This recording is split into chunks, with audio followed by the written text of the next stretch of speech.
ஒருபால் புணர்ச்சி என்கிற பாவத்திலிருந்து நீங்க வெளியே வர ஆசைப்பட்டீங்கனாக்கா, என்ன செய்யணும்? ஆண்டவரை இறுக பற்றி பிடிச்சுக்கிடணும்.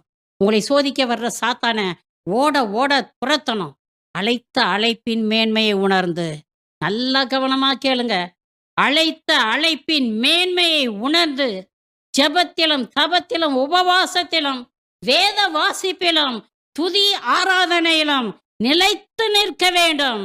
விண்ணுக்கும் மண்ணுக்கும் அதிபதியாகிய ஆண்டவராகிய இயேசு கிறிஸ்துவை மாத்திரம் ஆராதித்து அவர் ஒருவருக்கே பணிவிடை செய்ய வேண்டும். முழு இதயத்தோடும், முழு உள்ளத்தோடும், முழு மனதோடும், முழு ஆற்றலோடும் ஆண்டவராகிய இயேசு கிறிஸ்துவை அன்பு செய்யுங்கள். அவரை மாத்திரம் ஆராதியுங்கள். அப்பொழுது இப்படிப்பட்ட கொடிய பாவத்திலிருந்து ஆண்டவராகிய இயேசு கிறிஸ்து தானே உங்களுக்கு விடுதலையை கொடுப்பார்.